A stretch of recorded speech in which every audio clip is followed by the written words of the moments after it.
welcome to my channel if you're new. Welcome back if you're returning. How is everybody today? Hope you're all well. I'm doing good. I am wearing NOTPOLISH Universal Tips, which I haven't worn in years. This is an OG box. They don't come looking like this anymore. It says long straight coffin stiletto because they're universal. So it just depends on how you clip them, what shape you get.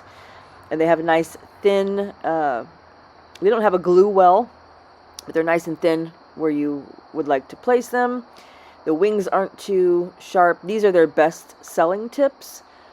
If you're a working tech, you know, in a salon or you take clients, 9 times out of 10, unless you're doing specialty nails, your clients are going to be getting medium or short nails. So that's why these are best seller, because they're universal. You can slap them on when client asks you for coffin, almond, square, anything, and they're not too long. I wanted them to stay stiletto, and I didn't want them to be too long for this set. A lot of people don't wear their nails as long as I usually make them on my channel, or the way I like to make them, so sometimes I like to switch that up just a little bit. I would do a 4 or 5XL stiletto every single time. But okay, as you can see, I'm just showing you some of the things I'm going to be using. Some white acrylic from NOTPOLISH, this celestial glitter acrylic from Profiles Backstage, my Kairose monomer, and I did put a few drops of the Kairose monomer enhancer in that. You can get that for like 20 bucks. You can pick it up on Amazon. You don't have to order it from Kairose, but it does enhance your monomer. It doesn't have anything to do with the smell. It doesn't change the smell of monomer. It enhances it as far as if you're struggling with runny beads and you're trying to teach yourself how to work with acrylic, I would recommend that stuff, especially during the winter when your acrylics get cold. They are runny, in case you didn't know that. When your product or your room temperature is hot or warm, your acrylics harden up faster. And if your room or products are cooler or cold or on the cooler side, pardon me, they will become runny. So it's definitely a handy product to have during the winter for experienced techs and beginners too, and anytime as well. What it does is it just holds your beads together. It does not make them dry quicker. It just literally holds the acrylic together. That's the best way I can describe it. It doesn't change anything else. Like, if you're learning and you're new at acrylic, you don't have to worry about buying it. Like, whatever it does to your acrylic will stop your learning. Does that make sense? Like, it's not going to affect how you apply acrylic or hinder your learning. Hinder is the word I was looking for. It won't hinder your progress or anything. It really just enhances your monomer. That's what it does. Someone asked me one time, what was it? I can't remember exactly what they said, but what's your opinion on monomer drops? And I said, oh, which kind? And they got so pissed and sideways and even brought it up like a month later. Why can't you just answer the question? I'm like, well, I did. Like, what kind of drops did you mean?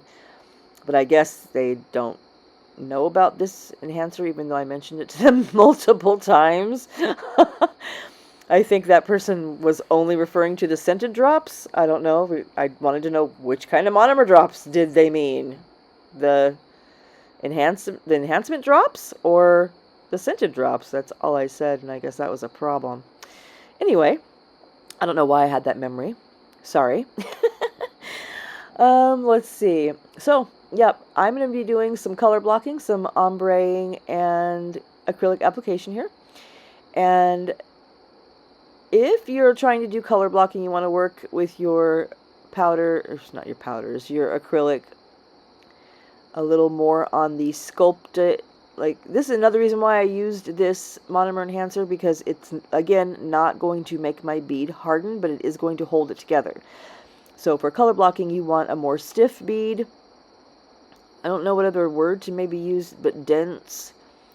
More acrylic, more in the sculpting consistency. I don't typically pull a bunch of acrylic off a nail and do this, but for whatever reason I did that several times on this set. I don't know why I kept doing that.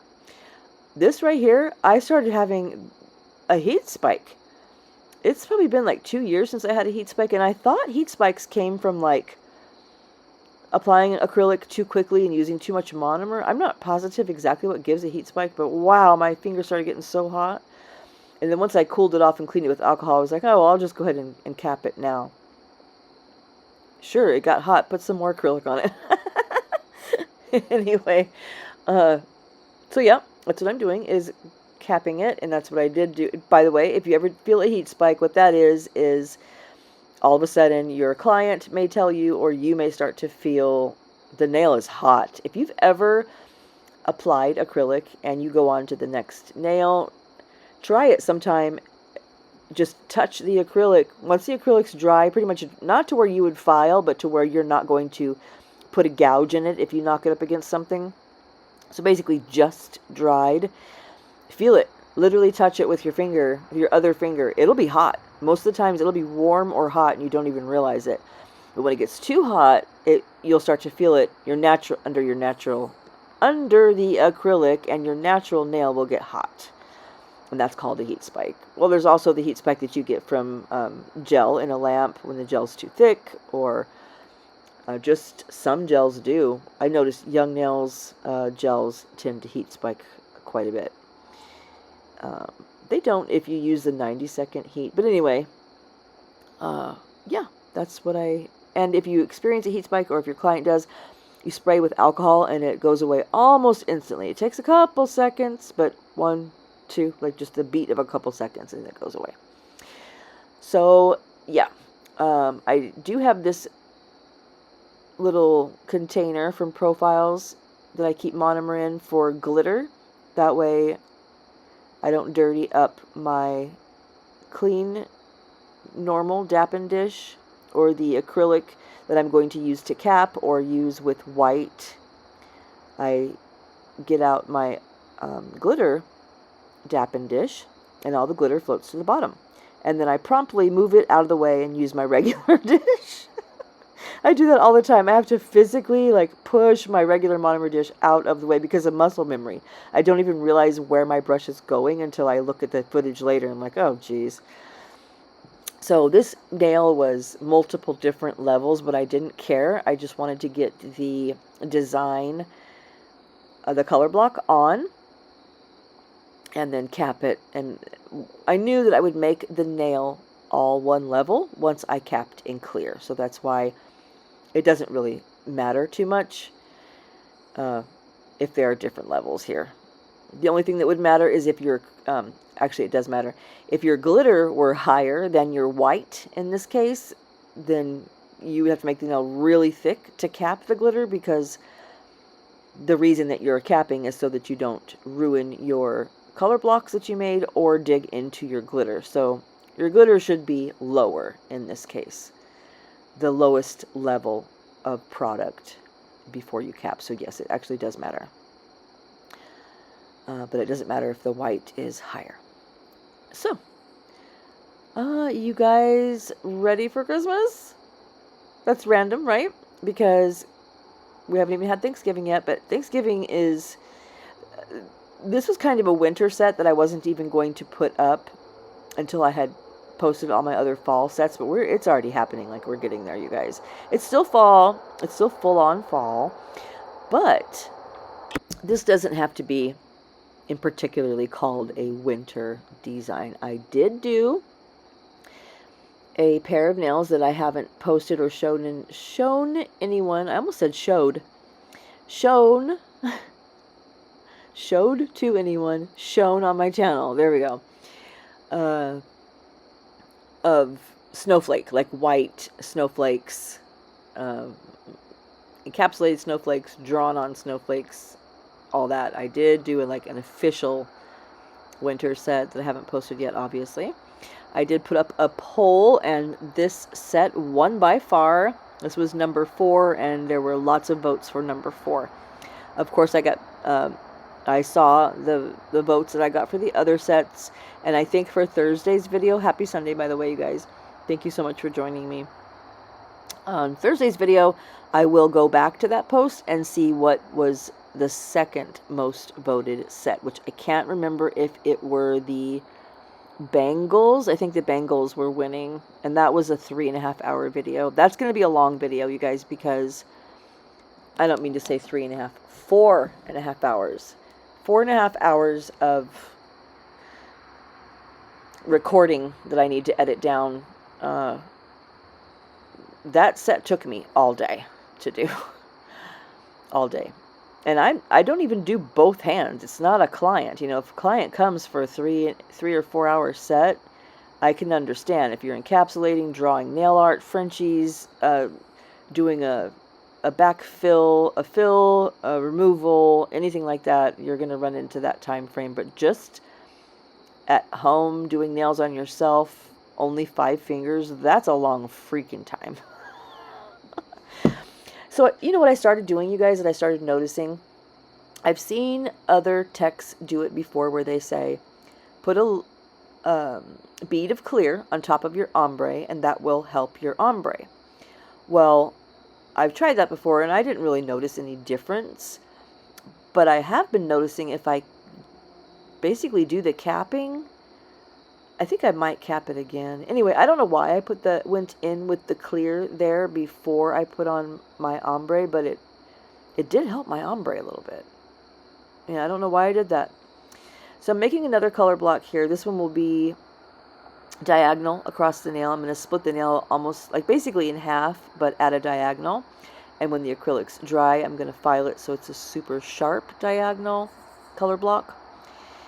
And the other half with glitter. The pinky nail is going to be solid glitter. And that's it. I do, oh gosh, I'll talk about it when I get there and it happens. Oh, I'm so annoyed. So when I got a new phone a few months ago, I kept my old phone to keep using for recording because I was always running out of memory. And, well, not anytime recently because I figured it out. I got a laptop and I've been moving, you know, videos off of my phone onto my, because I record on my phone. And it was the phone that I would record using my phone that I use for phone calls and stuff, my hooked up phone. And when I got a new phone, I kept my old phone just for recording. So I had to restore it back to factory settings because with iPhones, if you log in with the same email and you delete pictures from there and you click delete permanently from the deleted folder to clear up your memory, it deletes it from all devices, and then you can't store it on your other phone, which defeats the entire purpose. Or you can't store it on your iMac if you're logged in with that same email. So luckily I learned that and not to do that, so I have each device logged in on a different email. But doing that, I had to reset that phone to factory settings. And ever since then, I have not been able to get my camera settings back to where they were. And I can't check my new phone and mirror it, you know, what are my camera settings there, because I don't even use that phone for a camera, and it's a new phone.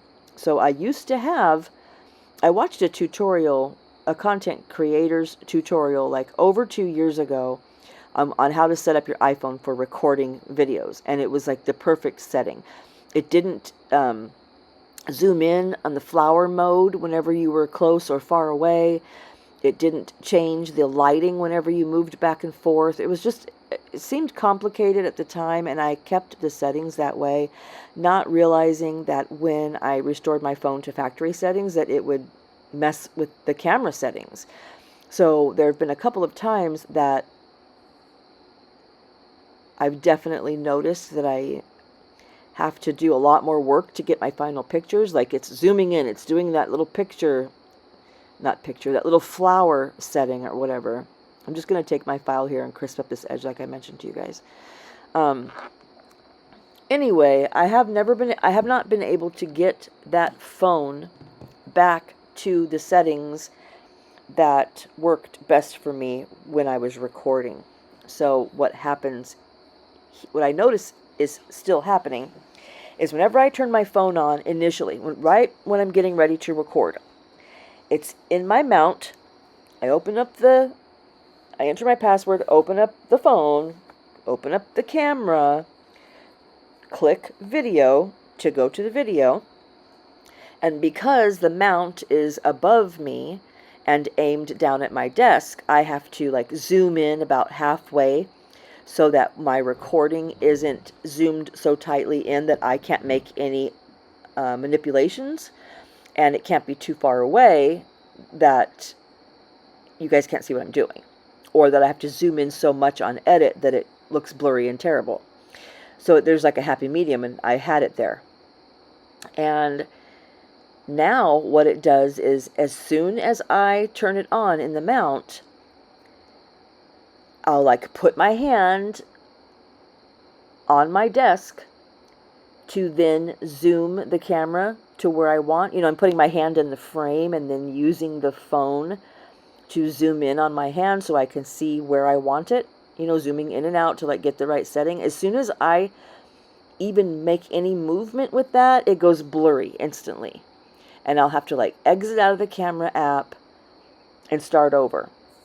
And then I'll realize, oh, I need to keep my hand closer to the camera and pull it down slowly to the table so that the camera stays focused on it, because if I just slip my hand into the frame, it'll just go blurry. Well, all of that being said, what happened was during this video, thank goodness it was at the end. Now, another thing is I'm super, super careful and anal about making sure before I start recording, and if I ever file at my desk, usually I file outside, but if I ever file at my desk or as soon as I start recording, every single time I take my phone out of its mount and I get one of those little felt things that come with a pair of sunglasses or reading glasses, you know, to clean the lens.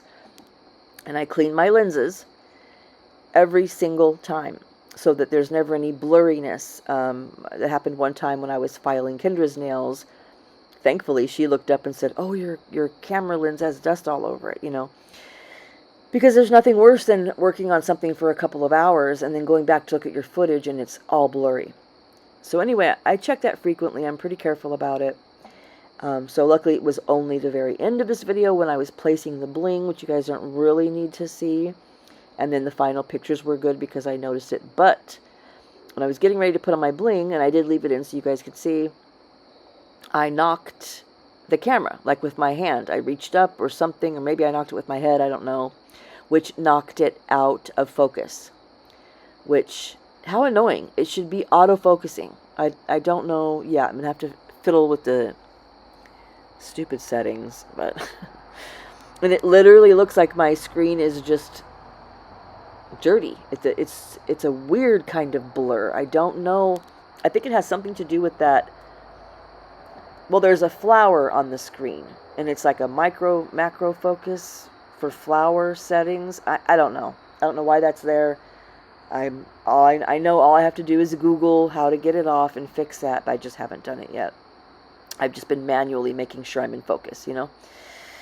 So anyway, you guys will see that coming up. I got my NOTPOLISH large mystery box today. Yep, haven't touched it. I will be unboxing that for you guys. Well, if you want me to, let me know. Let me know in the comments here, actually, because of course I'm going to unbox it and I may do a short, but if you guys want, I'll do a whole video. All right, we are filed, shaped, and top-coated, and I had been wearing these for like a day top-coated before I came in with this bling, so I just cleaned them up real quick.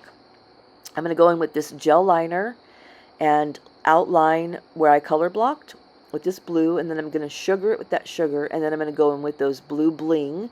Those bling are from Zule's neon kit. She has like you can buy a whole set of bling that has like a bunch of, maybe like 6 different colors, and those are the blue. They're so pretty. They went so nice with this set. They were just perfect for this set. I can't remember what I was saying. Oh yeah, let me know about the mystery box. I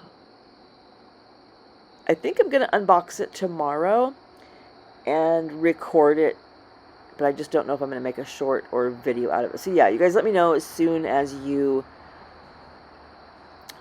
watch. Let me know if you want to see what's in there. I did see Tao unbox an extra large and I think a medium, but I haven't seen anyone unbox a large yet, so I'm not sure what's going to be in there. I'm positive by the time I post my unboxing, there will have already been several larges posted somewhere else, either shorts on Instagram or TikTok, who knows where, because people are getting them, obviously, already. And it will take me a while to get the video recorded, in the queue, edited, and up to you guys when I have so many sets to get out. I literally was thinking the other day, I'm going to have to start doing 3 videos a week to get these videos out, because I just ended up doing so many nails. This product here came in my Kairose mystery box. There were so many cool things in there that I would have never thought to buy, including some anti-chrome top coat, but it's not matte. It's you put it on what item you want to chrome, and it chromes that, but nothing else. So it basically gives you a tacky layer. I kind of think that's what it does. And then this is Bling It glue. It's just Bling It glue, so you can use it as a top coat, though. You can just paint your whole nails, and if you're just doing small blings, you just use it like regular gel polish. It's in a regular gel polish bottle with a regular gel polish brush, and it's the same consistency. No, it's not. It's a little thicker. I'm going to knock the camera here in just a second, and you'll see that this all goes to caca.